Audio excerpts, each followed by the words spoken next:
Junnar times मध्ये स्वागत आहे आपलं। एक वर्ष झालं असेल आपण याच ठिकाणी आलो होतो। विघ्नहर सहकारी साखर कारखाना समोर दिसतोय आणि ही विघ्नहर सहकारी साखर कारखान्याच्या इथे काही लोकांची ही वस्ती आहे झोपडे टाकून। आता एक वर्षापूर्वी आपण इथे का आलो होतो तर कारण इथलं एक जाधव नावाची ताई आहे की या ठिकाणी ती आपल्या बहिणीचा वाढदिवस असल्या कारणाने केक आणायला नारंगावला जाते आणि एक वाहन चालक त्यांचा ऍक्सिडेंट करतो। त्याच्यामध्ये तिच्या पायाला जबर असा मार लागतो, परंतु त्यांच्याकडे कोणते पैसे उपचारासाठी नसल्यामुळं तिच्या उपचार अर्धवट ठेवून तिला या झोपडीमध्ये ठेवण्यात आलेलं होतं। तो व्हिडिओ देखील अनेक लोकांनी पाहिला होता आणि ही जेव्हा माहिती आम्हाला सूरज भाऊंनी सांगितली त्यावेळी आम्ही देखील त्या ठिकाणी आलो होतो आणि सूरज भाऊ आम्ही इथं पाहिलं। त्या ताईची अवस्था खूप वाईट होती, पती पतीच्या जवळ नव्हतं, हे वडील आहेत, वडील अक्षरशः रडत होते त्यावेळी, म्हणजे गायावाया करत होते। सूरज वाघेंनी एक मतीचा हात दिला आणि त्या ताईला पुढे उपचार केले, ते पण तुम्ही पाहिले असेल काय सूरज भाऊ या ना। तर मग हे सगळं आपण या खेडे हॉस्पिटलमध्ये मग आपण काय केलं, तिचं त्या पायाची अवस्था अशी होती का ते ठीक होणार नव्हतं। संदीप भाऊ, आपण ज्यावेळेस मागच्या वेळेस आलो आपण या ताईची सगळी परिस्थिती पाहिली होती की नारायणगावला त्यांच्या म्हणजे वाढदिवस असताना, बहिणीचा वाढदिवस असताना ते केक आणायला आले होते आणि त्यांना मागून गाडीने ठेवलं आणि त्यांची परिस्थिती इतकी वाईट झाली होती तर त्यांचा त्याच्यात एक पाय त्यांनी कमीत कमी उपचाराविना म्हणा किंवा आर्थिक परिस्थिती म्हणा 3 वर्ष पाय टांगून आलं दोरीला। आणि ही परिस्थिती एका सहकार्याने आम्हाला सांगितली की एक महिला अशा पद्धतीने झोपडीत राहते की जवळजवळ 2 ते 3 वर्ष तिचा पाय टांगून आहे। आणि या सगळ्या घडामोडीत जेव्हा ती हॉस्पिटलला उपचार घेत होती सगळ्यात वाईट दुर्दैवी घटना अशी की त्याच्यात तिचं जे बाळ होतं ते खरं तर त्याच्यात गेलं, आजारपणात गेलं आणि तिला फार तो मोठा धक्का होता की एकीकडे माझा ऍक्सिडेंट झाला, एकीकडे अपघात झालाय आणि एकीकडे बाळाचं दुर्दैवी जाणं खरं तर तिच्या आयुष्यात फार मोठा धक्का होता। नंतर ही इकडे माहेरलाच राहत होती आणि आपण तिची परिस्थिती पाहिली, जवळ 2 ते 3 वर्ष असा पाय टांगून दोरीने। आणि मग आपण येऊन ती परिस्थिती पाहिली, सगळं त्यांना सांगितलं की तुम्ही काळजी करू नका, आपण त्या ठिकाणी ऑपरेशन करू। आणि मॅक्स केअर हॉस्पिटलला ताईला आपण घेऊन गेलो आणि तिचं त्या ठिकाणी ऑपरेशन केलं। डॉक्टरांनी एक सांगितलं की असा पाय अजून कितीतरी वर्ष टाकून ठेवलं, एकदम ती खचून गेली होती, तिची तब्येत त्यावेळेची तब्येत बघा ना आताची तब्येत बघा, ते पूर्णपणे खचून गेलेली। खरं तर तिने जगायचा निर्धारच सोडला होता, म्हणजे ती मला म्हणे भाऊ मला जगायचंच नाही। तिला कसं बस विनंती करून हॉस्पिटलपर्यंत आपण घेऊन गेलो आणि सांगितलं ताई असं करू नका। शेवटी आपली ही आदिवासी समाज एक गरीब कुटुंबातील खरं तर आमची भगिनी आहे आणि मग तिला हॉस्पिटलच्या माध्यमातून तिचा सगळा उपचार असेल किंवा बाकीचं ऑपरेशन असेल आपण करून घेतलं आणि डॉक्टरने सांगितलं की तिला मॉड्युलर पाय आपण त्या ठिकाणी बसू। तिला तो पाय सगळं म्हणजे सगळं मॅच होऊन दिलं तिचं आणि आता आपण पाहतोय की तिला पाय दुसरा मॉड्युलर पाय बसून दिलाय। आणि संदीप भाऊ, त्या दिवशी मुंबईला आम्ही सगळे, मी असेल, आजी असेल, त्यांची आई असेल, त्यांचे मिस्टर असेल, मला एक सांगायची आनंदाची गोष्ट की तुमच्या जुन्नर टाइमच्या माध्यमातून ज्यावेळेस ही न्यूज प्रसारित झाली त्यावेळेस तिच्या आयुष्यात परत तिचा नवरा आला, ही पण गोष्ट आनंदाची गोष्ट आहे। आणि त्यावेळेस कारण म्हणजे ती एकटी पडलेली एक महिला, तिला एक आता परत नवऱ्याचा आदर आला, याबाबत पण खरं तर एक आनंद आणि समाधान आहे। त्या दिवशी आम्ही मुंबईला ज्यावेळेस गेलो, आमच्या आजी असेल, ताई असेल, तिचे मिस्टर असतील, आम्ही सगळेजण त्या ठिकाणी मुंबईला गेलो, त्याच्या पायाचं माप करून तिला तो पाय बसून दिला। ठीक आहे, अजून पण म्हणजे माझ्या मनात आहे तिला अजून चांगल्या पद्धतीने अजून पुढचा जो पाय असतो मॉड्युलर तो बसून दिला पाहिजे। शेवटी आपण पण सामान्य कुटुंबात ते पाय फार महागडे पाय असतात, तरी पण आपण आता तिला तिच्या पायावर चालता आलं पाहिजे, उभं राहता आलं पाहिजे। आता ती सगळं स्वतःचं काम स्वतः करू शकते। यापूर्वी सगळं झोपूनच होतं, सगळं विसंपून ते आजी बाबांवर विसंपून ना, इथं बाबा किती रडले होते, हिचं पर सगळ्याच गोष्टी ते आईला करायला लागत होत्या। आईचं उतार झाले, वडिलांचं उतार झाले, सगळ्याच गोष्टी त्यांना करायला लागत होत्या। बरं बिचारे आई वडील करीत होते आणि आता ठीक आहे, आता ती बघा पाहतोय आपण, ती बाहेर येऊन बसली। ताई नमस्कार, कसं वाटतंय? छान वाटतं, बरं वाटतं। आम्ही आलो होतो 1 वर्ष झालं असतं। हो, 1 वर्ष झालं. हो तुम्ही बोलले होते ना का रक्षाबंधनला भाऊला राखी बांधणार का? मी म्हटले हो बांधणार. माझी तेच धडपड चालू होती. पाय पण आणला नव्हता. मग पाय त्यांनी फोन केला भाऊन आणि मी पण मग आम्ही गेलो मुंबईला. तिथून पाय बसून आलो. मग त्यांना सांगितलं म्हटलं मला यायचंय तुमच्याकडे राखी बांधायला. मग ते म्हणे ताई आम्ही येऊ घरी. मग घरी आलेत आणि म्हणजे माझं कसं मला जगायचीच मी इच्छा सोडून दिली होती. कारण मी इतकी खचून गेले होते ना. मी इतकं खर्च करून आम्ही 10-15 लाख रुपये खर्च केला. पर पूर्ण आम्ही रस्त्यावर आलो. माझे आई वडील भाऊ बहीण पूर्ण.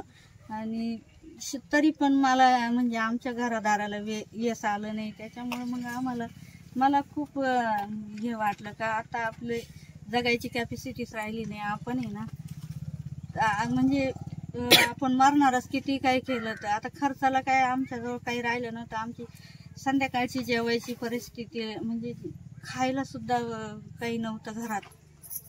भाजीला पण आणि जेवायला एवढे वाईट दिवस आले होते. पण सूरज भाऊ आमचे देवता बनूनच आले. त्यांनी आम्हाला ते आले आणि माझं सगळं खर्च त्यांनी केला. दवाखान्यात नेलं खर्च केला. व ते म्हटले ताई तुम्ही काळजी करू नका. तुमचा हा एक भाऊ आहे भाऊ म्हणून समजा आणि तुम्ही काहीच काळजी करू नका. सगळं काय आहे ते सोडून द्या आणि पुढचं आयुष्य बघा कसं जगायचं ते. मग त्यांनी दवाखान्यात नेलं. ऑपरेशन करून सगळं व्यवस्थित झालं. मग आता माझी तब्येत बरी झाली. सगळं व्यवस्थित झालं. आणि मग पती पण आले. हा माझे पती पण म्हणजे ते असे येत नव्हते ना 6-6 महिने. फोन पण करीत नव्हते बोलत नव्हते का. ते म्हणे मी कवर खर्च करू आता. मी पण खर्च करून वैतागलो. त्याच्यामुळं मग ते पण येईनात. मग मी म्हटलं आता आई वडील कवर खर्च करणार. आम्ही एक तर गरीब घराण्यातले आदिवासी. मग त्याच्यामुळं आम्हाला काहीच हे म्हटलं आता काही जगायची इच्छा नाहीच आहे. त्याच्यामुळं मग आता सगळं बरं झालं व्यवस्थित झालं. मग माझे पती बी पुन्हा आले. चांगलं झालं. माझे भाऊ सगळे आता खुश आहेत. सगळे म्हणजे आनंदित आहे. माझं पाय बघून आता पाय बसवला.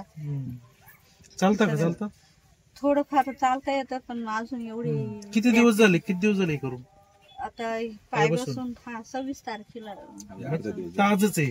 हा हळूहळू हे होईल. जशी प्रॅक्टिस होईल तसं ते होईल. जोपर्यंत प्रॅक्टिस नाही तोपर्यंत चालायला थोडं दुखतच असतं चालताना. थोडे दिवस दुखत.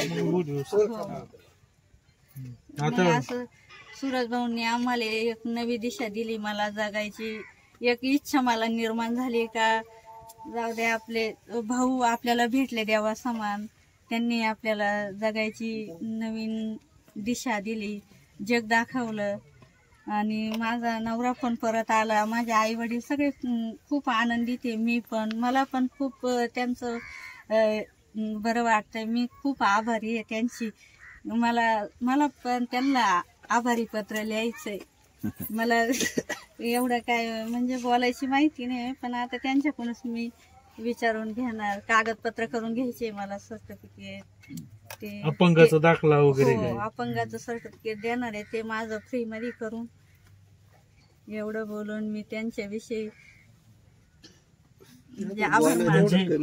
त्यांच्याकडे शब्द नाही आहेत. खरोखर तुमचं धन्यवाद. जुन्नर टाइम्स करते भाऊ. मला शब्दच आठवत नाही. आता उमजतच नाही काय बोलावं ते. असं झालंय ना आता अचानक असं म्हणजे खरंच ना असं मी मरणातून मला म्हणजे ती दिशा दाखवली. त्यांनी जगायची इच्छा निर्माण झाली. मला खूप बरं वाटतं त्यांच्याविषयी.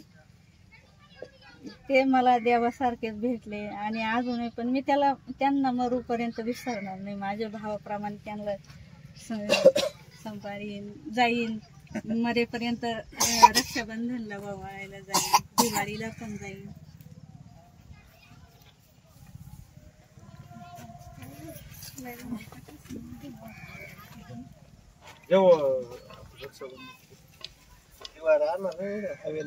मध्ये बसा ना.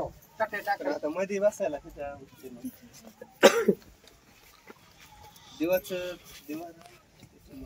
तिथंच चढतं आतमध्ये.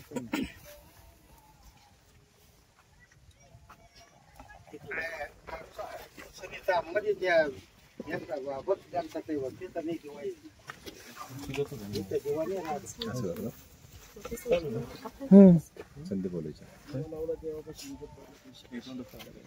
आता दिवा असं दिव्याला हात लावून कसं काय दिवा असं इथं नाही हवं लागेल.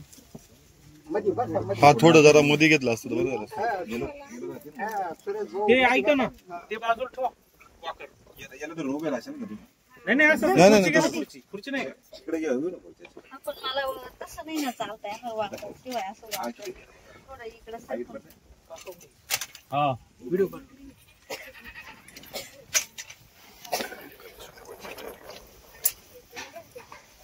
हा, बस पुढे इथून घ्या जरा.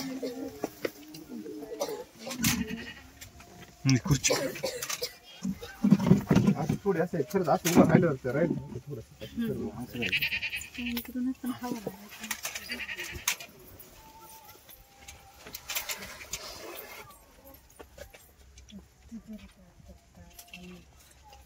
राहू दे, या निमित्तानं तब्येत तर चांगली झाली त्यांची.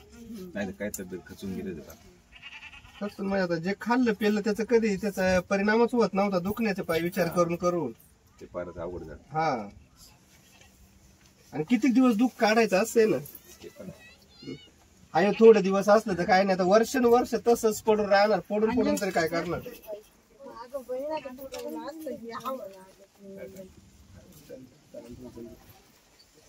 थोडं पाणी आता हवा राहणार. हा हवा राहील. लवकर आ. तसं नका रे थोडं थोडं लागतील ना. होय, पैसे दे.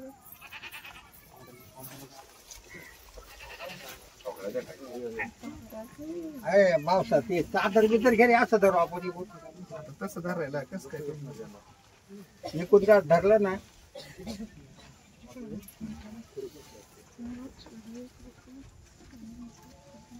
पुन्हा कोरडच लाव जास्त ना तिच्याला तांदूळ पण लावायला पाहिजे. चालू तर टाकलं हे करायचं. अंजू आहे का नाही. ते भावाच्या मुलीला दोन्ही पण. भाव आहे. दवाखान्यात नव्हता येत का? हा माहिती. तो कुठे पिंपळ गेला का? हा तांबाटे त्यांचं तांबाटे द्या पिंपळगाव द्या हा. जो आता इथं आला आपल्या जवळ. पिंपळगाव डॅपावर.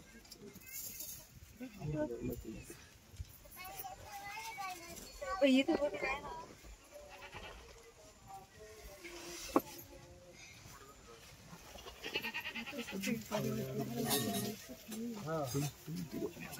याच्या आधी थोडी सुद्धा हवं नव्हती. हा जरा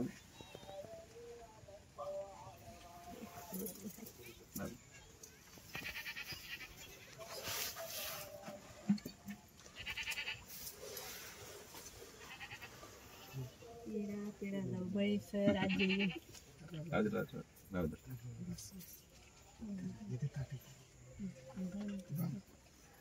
एवढं वारा ते विधलं नाही पण. त्याला हेच असतं त्याच.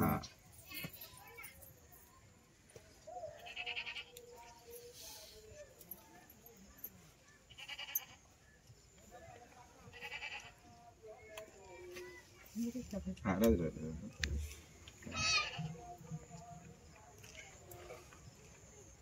प्रणव ती साडी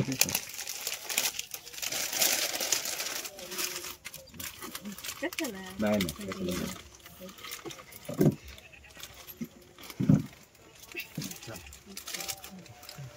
तुम्ही चालताय चालूसाठी समाधानी बाकी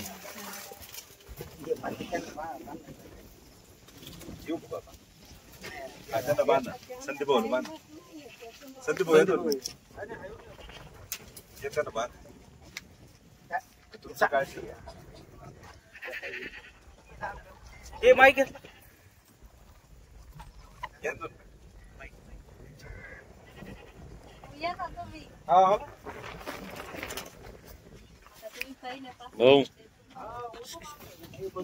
जास्त होत ना. सुरत भाऊमुळे आम्ही आलो इकडे. तुमचं त्याच्यात